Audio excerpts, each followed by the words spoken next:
महाराष्ट्र प्रदेश Congress committee के अध्यक्ष नाना पटोले जी, बाकी साथियों, पत्रकार बंधुओं, आज महाराष्ट्र का असेंबली के चुनाव की रिजल्ट आया है और रिजल्ट हम लोगों को अनबिलीवेबल है, अनएक्सपेक्टेड है।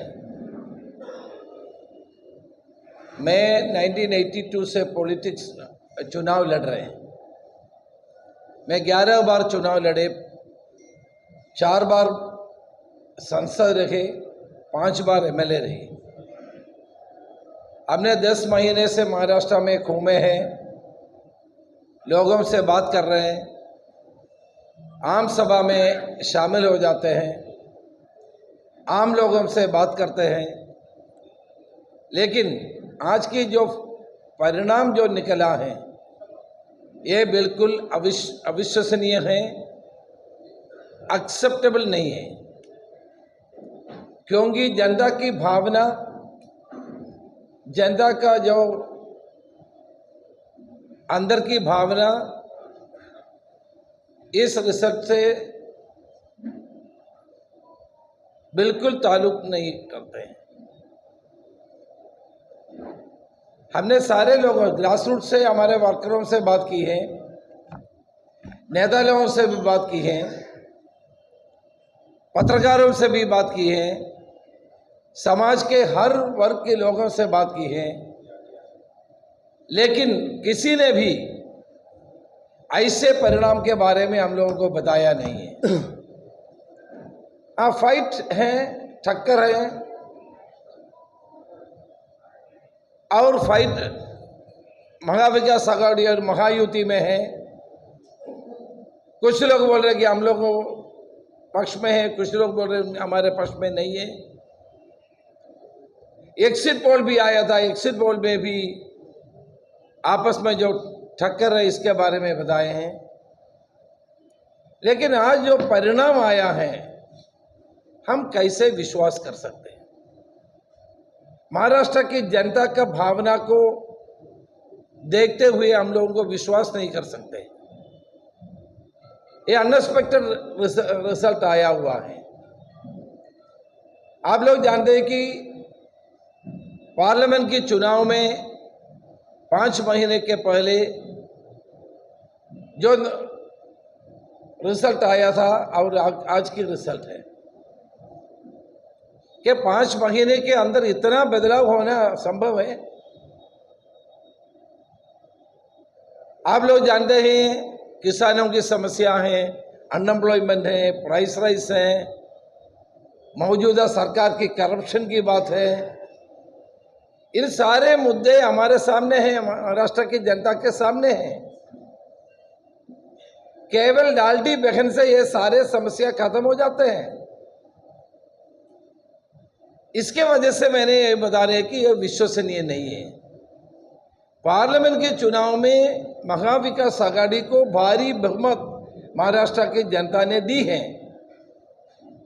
उसमें ज्यादा परिवर्तन का कोई रास्ता हम लोग ढूंढ नहीं सकते हैं। और इस सरकार के द्वारा कोई कार्यक्रम किया नहीं है। सरकार के खिलाफ लोग बैठे हैं, बात कर रहे हैं, करप्शन के बारे में बताते रहते हैं। इसलिए मैं Congress, all India Congress committee के तरफ से ये बताना चाहता हूं, ये परिणाम अविश्वसनीय है, अनएक्सपेक्टेड है। हम इसके बारे में और जांच करेंगे, विस्तार में जाएंगे। आज हमने पूरे हमारे कार्यकर्ता और नेता लोगों से बात करके सारे लोग हैरान हो गया हैं। किसी को विश्वास नहीं हो रहा ये क्या हो गया, कैसे ये परिणाम हो गया। हमारे महाराष्ट्र के 6 जो रीजन्स हैं, उधर के नेता लोग जो जीतने वाले को, पक्का जीतने वाले को भी हजारों की तादाद में हार रहे हैं। कुछ जिले में ऐसे है कि हमारे एक भी सीट नहीं आ रहे। हम कैसे विश्वास कर सकते हैं? हमारे जो दिग्गज नेता हार रहे हैं, अच्छे अच्छे कैंडिडेट्स हार रहे हैं। महाविकास आघाड़ी का, एनसीपी का, शिवसेना का और कांग्रेस का 100% जीतने वाला कैंडिडेट्स हजारों की तादाद में हार रहे हैं। इसलिए कांग्रेस पार्टी इसके बारे में गहराई से पढ़ेंगे, जनता के सामने हम लोग जाएंगे। हमको महाराष्ट्र के जनता के ऊपर विश्वास है। इस परिणाम को महाराष्ट्र के जनता मेरे ख्याल से वो पूरी तरह मानेगा नहीं। हम इसके बारे में पूरी तरह जांच करेंगे और आपके सामने बिगड़ाएंगे हम लोग। देखिए, हमारे प्रदेश कांग्रेस कमेटी के अध्यक्ष नाना पटोले जी, मैंने सकोली के बारे में बहुत सारे लोगों से बात किया। सारे लोग बोला ये हजारों की तादाद में महमूद से जीत जाएगा। अभी जीत रहे 108 से लोग 8 से वोट से जीत रहे हैं। हमारे 8 बार जीतने वाले हमारे एलओपी भारत सब तोराट 8 बार जीत गया, कंटिन्यूस हार गई। माजी मुख्यमंत्री पृथ्वीराज चौहान हार गए। हमारे एलओपी बार बार बच गया। इसलिए हमको इस पे ऊपर शक है। हम विस्तार में पढ़ेंगे और जनता के सामने आएंगे। ये नतीजा महाराष्ट्र के जनता के मन की भावना के अनुसार नहीं है, ये मैं आपको बताना चाहता हूँ। देखिए, हम लोग देखते हैं अभी हमारा विस्तार में अभी तो परिणाम आया है। डेटा हमारे पास पूरा नहीं आया है। आंकड़े आने के बाद हम उसके ऊपर देखिए, सुबह तक हम लोग जीत रहे थे। सुबह के 10 बजे तक हम लोग 150 तक जा रहे थे। उसके बाद तो परिणाम उलटा हो गया। इसके बारे में हमको देखना पड़ेगा, आंकड़ा देखना पड़ेगा, डेटा देखना पड़ेगा। डेटा देख करके हम आपके सामने आएंगे। मैं बताएं आपको नहीं, मैं पहले इसको डेटा पढ़ने के बाद हम लोग एक डिसीजन में पहुंच जाएंगे। उसका टाइम देखिए, अभी तक इलेक्शन कमीशन पूरा रिजल्ट पब्लिश नहीं किया है। वो देख करके हम विस्तार में उसके चर्चा करेंगे। टाइम है हमारे पास। प्रजातंत्र को बचाने के लिए हमको काम करना है। आने वाले दिनों में हम उसके ऊपर ध्यान देंगे और आपके सामने आएंगे। That we will discuss in detail within this. This is not the time to go into the details. We don't have get that all the details. No, no, definitely we will fight for the people of Maharashtra. Maharashtra के जनता के हित को लेकर के हम आगे fight करेंगे। हम महाराष्ट्र के जनता के ऊपर हमारा विश्वास है।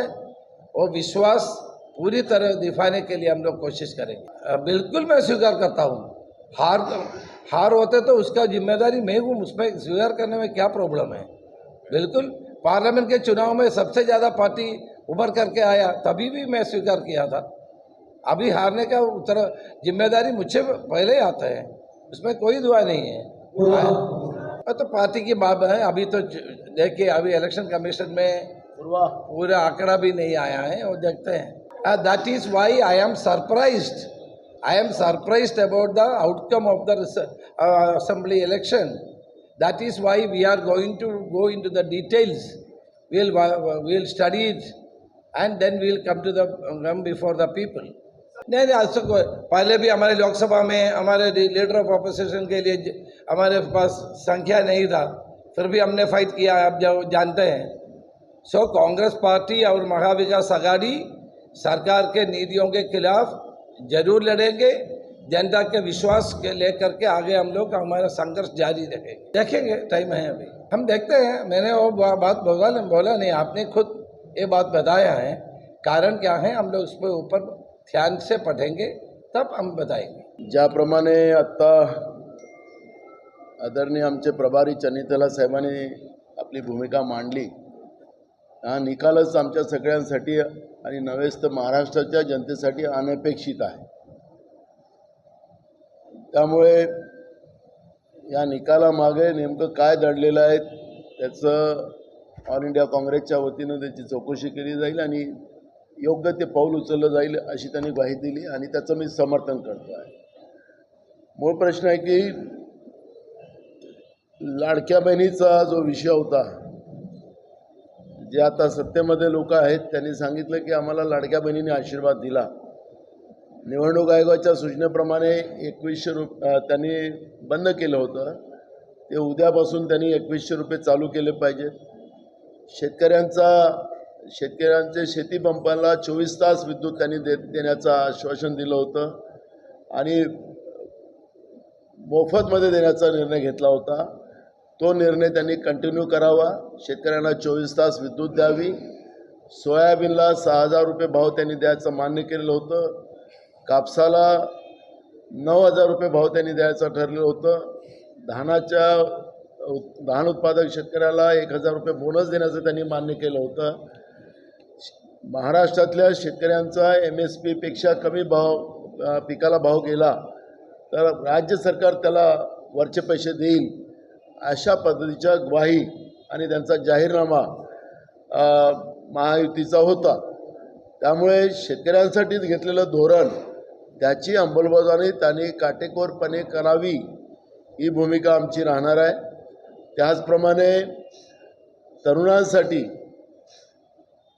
कोट्यावधी जॉब म्हणजे त्यांना नोकऱ्या महाराष्ट्रामध्ये उपलब्ध करण्याचं आश्वासन आणि त्यांच्या जाहीरनाम्यामध्ये त्यांनी त्या पद्धतीचं जाहीर केलेलं होतं. त्याची अंमलबजावणी त्यांनी तातडीनं करावी, त्याची सुरुवात करावी ही भूमिका आमची राहणार आहे. महाराष्ट्र करप्शनमुक्त महाराष्ट्र हे सुद्धा त्यांनी त्यांच्या जाहीरनाम्यामध्ये सांगितलेलं होतं आणि त्याच पद्धतीनं आदरणीय नरेंद्र मोदीजी तेच सांगत होते की आमचं सरकार एकदम दुधाने धुतल्यासारखं साफ आहे, एकदम क्लिअर आहे. त्यामुळे असं स्वच्छ सरकार, विदाऊट करप्टेड सरकार महाराष्ट्राच्या जनतेला अपेक्षित आहे आणि आम्हाला पण अपेक्षित आहे.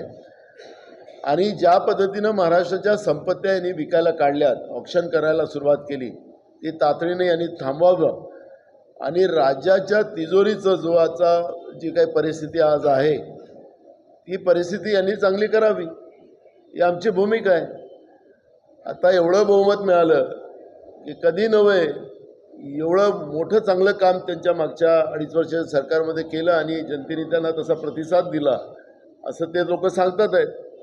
तर ठीक आहे, जनतेने तुम्हाला प्रतिसाद दिला, जनतेच्या आशीर्वादाने तुम्ही निवडून आलात, त्याला काही दुमताचा काही भागच नाही आहे. पण जे आश्वासन तुम्ही जनतेला दिलेले आहेत त्याचं पालन तुम्हाला करावं लागेल ही भूमिका आमची राहणार आहे. आपण सांगितलं की आम्ही सगळ्या लोकांना, गरिबांना घरं बांधून देणार आहोत, ते पण अंमलबजावणी तातडीने केली पाहिजे. तर या सगळ्या भूमिका घेऊन आम्ही जनतेचे प्रश्न घेऊन आम्ही महाराष्ट्रामध्ये काँग्रेस लढेल. आणि ठीक आहे, आज जे काही झालेलं आहे ते आपल्यालाही कळतं आहे. जसं त्यांनी आत्ताच चनितला साहेबांनी सांगितलं त्याप्रमाणे की जे काही एक्झिट पोल येत होते त्याच्यामध्ये एवढं काही तफावत कोणाला दाखवत गेली नव्हती. तर याचाच अर्थ त्यांनी जो काही शंका व्यक्त केलेली आहे त्या शंकेबद्दलचं काही त्याच्यामध्ये काही निघालं तर निश्चितपणे होईल. आम्हाला कुठल्या EVM मशीनबद्दलचं आणि कुठल्या याच्यावरची आम्हाला चर्चा करायची नाही आहे. आपण त्याच्यातून गैरसमज काढा. जसं आत्ता मौसमीने विचारलं त्याप्रमाणे प्रियंका गांधी निवडून आल्या, झारखंडला निवडून आल्या, इथं का, तर आम्हाला त्यावर चर्चाच करायची नाही आहे. पण याच्यावरचं चिंतन आम्ही करू. आम्ही याच्यामधलं काय नेमका लॅकुना होता, आम्ही जी तयारी केली होती त्याच्यात आमचा काय लॅकुना होता, त्या सगळ्या गोष्टीचा आम्ही अभ्यास करू आणि जनतेसाठी आम्ही, जनतेच्या प्रश्नासाठी महाराष्ट्रामध्ये काँग्रेस पक्ष लढत राहील आणि जनतेला न्याय मिळवून देण्यासाठी आम्ही सतत तयार राहू ही भूमिका काँग्रेस पक्षाची आहे. आम्ही कुठं म्हणले, तुम्हीच काढताय. तुम्हाला जास्त शंका दिसते पत्रकारांना. नाही, पत्रकारांना शंका वाटते, आम्हाला नाही आहे. आम्ही कुठं म्हटलंय? आम्ही म्हटलंच नाही. म्हणून आदरणीय चनितला साहेबांनी जे काही प्रश्न उपस्थित केले इथं ते सगळ्यांसाठीच नव्हे तर या लोकशाहीच्या व्यवस्थेमध्ये काम करणाऱ्या चौथा स्तंभाची सुद्धा मोठी जबाबदारी आहे. लोकशाही वाचली पाहिजे याच्यासाठी आम्ही सगळ्यांनीच प्रयत्न केला पाहिजे. आम्ही हारलो म्हणून याच्यावरचे चिंतन आम्हालाच करायची गरज नाही आहे. हे चौथा स्तंभाला सुद्धा लोकशाही वाचवण्यासाठी भूमिका घ्यावं लागणार आहे. त्यामुळे जे काही प्रश्न आणि जे काही आम्ही आज पाहिलं आणि आम्ही डोळ्यांनी पाहिलं सगळ्या गोष्टी, ज्या नरेंद्र मोदीच्या सभेला लोक जमत नव्हते, शिवाजी पार्कच्या सभेचं तो चित्र आपण पाहिलंच होतं. महाराष्ट्रामध्ये सगळीकडे तीच होतं. देवेंद्र फडणवीसाला लोक जमत नव्हती, तुमच्या एकनाथ शिंदेला लोक जमत नव्हती, अजित पवारला लोक जमत नव्हती, आमच्या सभेला लोक जमायची. पण जे झालं आता त्याला काही आम्हाला आता त्याच्यावरचं हे करायचं नाही. पण हे चिंतनाचा विषय आहे. लोकांचा कौल हा आणि लोकांमध्ये चर्चा सुरू झालेली आहे. आता सोशल मीडियाला तुम्ही बघा, म्हणजे मी सांगण्यापेक्षा सोशल मीडिया तुम्हीच उघडा, तर सोशल मीडियावर आता लोक त्याच गोष्टीवरची चर्चा चालू आहे. विजयाची चर्चा नाही आहे. सोशल मीडियावर हे कसं झालं याच्यावरची चर्चा सुरू झालेली आहे. त्याच्यामुळे लोकांमधला हा संभ्रम आहे आणि म्हणून तीच भूमिका आदरणीय चनितला साहेबांनी मांडलेली आहे.